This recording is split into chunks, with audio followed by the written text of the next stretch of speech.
대통령실에서 KBS의 수신료를 전기요금과 분리해서 징수시키기로 밝혔습니다. 강승규 수석 이야기 들어보시죠. 이번 국민 참여 토론은 약 97%에 해당하는 56,226표가 통합 징수 방식에 대한 개선에 찬성표를 던지셨습니다. TV 수신료 분리징수의 목소리는 2만여 건으로 31.5%에 달했고 그 이유로는 사실상 세금과 동일하다. 국민 참여 토론 과정에서 방송의 공정성 및 콘텐츠 경쟁력, 방만 경영 등의 문제가 지적되었고 수신료 폐지 의견이 가장 많이 제기된 만큼 국민 눈높이에 맞는 방안을 마련할 것도 권고안에 담았습니다. 자, 사실은 뭐 뜨거운 감자와 뜨거운 감자와 같은 논란이었습니다. 그리고 많은 국민들이 사실은 구체적인 언론 보도 이전까지는 모르시고 내신 분도 많을 겁니다. 매달 내는 전기요금 고지서 뒤에 항목을 돋보기 쓰고 자세히 보시면 KBS 수신료가 들어 있습니다. 그거 합쳐지면 꽤 비쌉니다.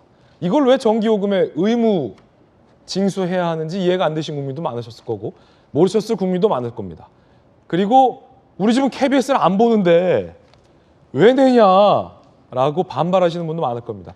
이 같은 의문들이 제기된 지는 사실은 수년의 세월이 걸려왔고 드디어 이번에 대통령실에서 분리징수하고 수신료를 폐지하라는 의견도 가장 높았던 만큼 KBS 자체의 개선안을 마련할 것을 지시한 건데 자, 일단 정혁진 변호사님. 네네. 따지고 보면 KBS 안 보는 사람들은 왜 내며? 이것도 왜 전기요금에 묶어가지고 의무적으로 다 내게 한 거예요? 일단은 안 낼 수는 없어요. 그러니까 전기요금하고 같이 내는 것은 부당하다. 이거는 말이 되는데 안 낼 수는 없는 게 방송법 64조 찾아보니까 텔레비전을 소지한 사람은 KBS한테 수신료 내야 한다 이렇게 명백하게 규정이 되어 있고요. 이 수신료는 방통위 통해 가지고 국회가 승인한다 이렇게 되어 있단 말이죠. 그런데 이제 67조 2항 보니까 KBS는 자기가 직접 하면 번거롭고 잘 안 거칠 수 있으니까 KBS가 지정하는 자에게 수신료 징수 업무를 위탁할 수 있다 이렇게 되어 있단 말이죠. 그런데 여기서 KBS가 지정하는 사람이 누구냐면은 그게 한전인 거거든요. 그런데 전기료는 안 내면 큰일 나니까 전기 끊어지면 그 문제가 되지 않습니까? 방송은 KBS에서 뭐 끊을 수도 없고 그다음에 사실은 우리가 이래저래 통신 방송 비용으로 나가는 돈이 많잖아요. 이 수신료도 내지만 뭐 그 미국의 무슨 채널 같은 거 볼 때도 돈을 갖다 내야 되고 그런데 제가 봤을 때 이게 뭐 간접적으로는 원전의 영향도 있는 것이 아닌가. 왜냐하면 전기료가 엄청나게 올랐어요. 전기료가 엄청나게 올랐는데 작년에 수신료로 우리 국민들이 낸 돈이 7천억 가깝거든요. 와. 우리나라 인구가 5천만이라고 치면은 1인당 제가 계산해 보니까 14,000원씩 낸 거예요. 그런데 4인 가구 계산해 보면은 한 가구당 5, 6만 원씩 냈는데 가뜩이나 전기료가 뭐 얼마였다가 그게 몇십 프로가 올라갔는데 여기에다가 그 TV 수신료까지 또 내려고 생각을 하니까 그러니까 국민들이 더 화가 난 것이 아닌가 그런 생각이 들고요. 그다음에 어쨌든 KBS가 직접 걷는 게 필요하고 그 좋은 방송이면은 그다음에 공정하고 좋은 방송이면은 내지 말라고 해도 흔쾌히 낼 텐데 그렇지 않은 부분들이 있었다라고 하면은 KBS도 반성해야 될 측면이 있지 않나 하는 생각이 듭니다. 예. 그런데 제가 사실은 탐사 보도를 많이 채널A에서 해왔는데 KBS 수신료와 관련해서 몇 년 전에 제가 탐사 취재를 한 적이 있습니다. 무조건 수신료는 내셔야 한다고 했는데 반은 맞고 반은 틀린 말입니다. 정혁진 변호사님의 발언은. 요즘은 TV 수신기가 없는 가구도 많습니다. 모양은 TV지만 사실상의 모니터나 뭐 아이패드나 뭐 이런 컴퓨터 기기로 원하는 방송, 돌직구 쇼나 아니면 뭐 OTT 프로그램을 보는 가구도 많거든요. 이런 가구들에게도 KBS가 무차별적으로 수신료를 십수년간 징수해왔던 사실을 제가 단독 보도한 적이 있습니다. 그때 보도 내용 함께 보시죠. 제가 몇 년째 좀 잦은 출장 때문에 집에 TV를 안 들어놓고 있거든요. 근데 이거 최근에 정기 고지서 나온 걸 보니까 여기 TV 수신료가 있더라고요. 거의 한 4년 정도 될 것 같아요. TV가 없는데 수신료는 왜 나오는 거예요? 그러니까 수신료는 계량기별로 부과를 하고 있어서 주거용 전기를 한 달에 50kW 사용이 되어서 부과가 된 내용이 있습니다. 소비자가 모르고 신청 안 하면 그냥 이렇게 다 빠져나가는 거예요? 의무적으로? 네, 그렇습니다. 지금까지 냈던 수신료는 어떻게 되나요? TBS 시대의 환불에 대해서는 KBS 콜센터로 통화를 좀 해주셔야 되거든요. 한전에서는 3개월 분까지만 환불을 해드릴 수 있어요. 자, TV 수신기가 없는 분에게도 십수년간 KBS가 수신료를 일괄적으로 징수했다는 겁니다. 이것은 부당하죠. 이것은 KBS가 환불해 줘야 됩니다. 무조건 다 내야 하는 것 아닙니다, 여러분. 자, 여야의 반응이 궁금한데 여야의 반응이 사뭇 다릅니다. 자, 국민의힘 대변인은 KBS는 문정권 나팔수 역할을 하며 좌편향 보도를 일관했다. 방만 경영은 극에 달했다. 그래서 민주당은 수신료를 무기로 공영방송을 길들이겠다는 선포다 라며 비판을 했습니다. 자, 박용진 의원님. 네. 민주당에서는 수신료 분리가 탐탁지 않은 건가요? 반대인가요? 아니면 지금 김진 기자가 보도한 이전 2019년의 예. 그런 사례들을 보면 KBS의 수신료 징수가 행정적으로나 뭐 형평성의 문제에서 부당하다 이런 지적을 잘 지적해 주신 것 같고요. 또 정혁진 변호사님 말씀하신 것처럼 법에 근거해서 어떻게 진행되고 있다. 이제 이 설명도 자세히 잘 해주셨습니다. 그런 행정적인 측면에서 합리적인 어떤 해결들을 해나가는 거라면 뭐라 하겠습니까? 지금 그 의도를 방금 국민의힘 김민수 대변인이 정확하게 드러냈잖아요. 좌파 방송이 어쩌고 문납할수가 어쩌고 이런 얘기를 왜 굳이 합니까? 잘못된 절차와 잘못된 관행을 바로잡겠다라는 수준에서 정리하셨어야지 뭐 또 세게 해서 좋은 게 있다고 공영방송 길들여 보겠다고 하는 의지를 저렇게 드러내실 필요가 뭐가 있어요? 자, 그리고 잘 됐네. 이렇게 합시다 그냥. KBS도요. 공영방송이니까 정부로부터 일정한 편리함과 특혜를 보겠다. 이런 생각에서 벗어나시고요. KBS도요. 자신들의 인사 이런 부분과 관련해서 정부로부터 독립하기 위한 자체적인 노력을 하십시다. 그렇게 해서 우리 국민이 가장 믿고 신뢰하는 국영방송으로서의 역할과 존재를 확보하는 계기가 됐으면 좋겠어요. 그래야지 대통령 바뀌고 정권 바뀌면 KBS가 바람잘 날이 없어서 KBS 내에 두 개 뭐 라인이 있다는 거 아니에요? 이쪽 라인 저쪽 라인.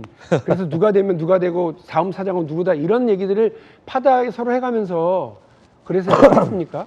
정치권으로부터 버림받는 거 거꾸로 얘기하면 정치권으로부터 독립하는 겁니다. 정부 여당으로부터 버림받는 거 정부 여당으로부터 독립하는 겁니다. 윤석열 대통령과 국민의힘으로부터 이런 찬밥 신세 받는 거 독립 국영 정말로 독립된 목소리를 낼 수 있는 국영방송으로서의 거듭나는 계기가 될 수 있도록 그야말로 뼈를 깎는 쇄신의 길을 우리 KBS도 걷는 그런 계기가 되면 좋겠다고 생각하고요. 이런 행정적인 어떤 합리화 절차를 가장해서 국영방송을 이렇게 장악하려고 하는 의도를 드러낸 국민의힘 김민수 대변인의 논평에 대해서 매우 유감을 표명합니다. 자, 그럼 이양수 의원님은 어떻게 보세요?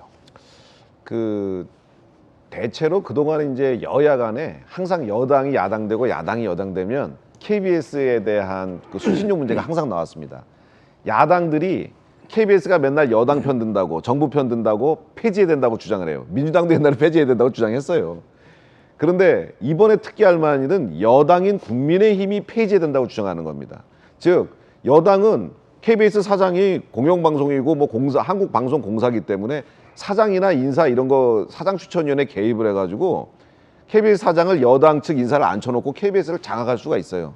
그런데 그런 걸 안 하고 이제 KBS는 좀 독립적으로 좀 행동해라, 독립적으로 되라. 그리고 수신료 통합징수 이런 것에 이 부당성 같은 것도 국민들이 당신들한테 수신료를 내는 거를 탐탁지 않게 생각한다. 왜냐? 너무 정치적으로 그동안 활동해 왔기 때문에. 좀 전에 박 의원님이 잠깐 언급하셨지만 KBS에는 두 가지 세력이 있다고 그래요. 좌우가 있답니다. 추가로 가운데 있는 세력도 있겠죠. 세 개 세력이겠죠. 근데 이 정권이 들어서면 이쪽 사람들이 득세를 하고 나머지는 한직으로 물러나서 뭐 특별한 일 안 하고 뭐 월급만 받고, 이 정권이 들어서면 이 사람들이 또 득세를 해서 주요한 일을 하고 나머지는 비껴나서 일하고. 그래서 1인당 생산성이 SBS나 이런 민영 방송에 의해서 뭐 2.5배, 3배로 또 떨어진다는 거예요. 그러니까 월급 축내는 사람들만 잔뜩 있고 생산성은 떨어지고, 이래가지고 국민들한테 수준이 달라는 얘기를 할 수가 없지 않습니까? 그래서 저는 이번에 이거를 너무 정치적 목적으로 여야가 서로 비난하지 말고 정말 국민의 방송으로 제대로 자리매김될 수 있도록 공정한 방송 통해서 국민의 사랑을 받아서 제대로 수신료 받아가지고 하는 그런 재단법인식으로 이제 됐으면 좋겠다는 생각이 들고요. 이거 한 10여 년 전에 이계진 의원이, KBS 출신인 이계진 국회의원이 KBS 중립화 법안을 냈었습니다. 그때 여야 모두 다 비웃었어요. 그리고 KBS에 있는 사람들이 엄청 반대를 했습니다. 중립화 법안을 하면은 오히려 여야가 특히 이제 정부나 여당은 그거를 활용할 수가 없으니까 정치권은 반대하는 거고, 그다음에 KBS 자체에서도 한쪽 편을 드는 정치 편향적인 내부 직원들이 엄청나게 반대를 했는데, 아마 지금 여야 정치권이든 KBS 구성원들이든 그때 이계진 의원님이 이야기하신 KBS 중립화 법안을 통과하신 거를 통탄할 일로 생각할 거라고 생각합니다. 2017년에 민주당의 박주민 의원이 발의했었네요. 수신료는 따로 떼서 국민이 선택하게 해줘야 된다. 민주당도 수신료 떼자라고 했었네요. KBS 입장은 뭘까요?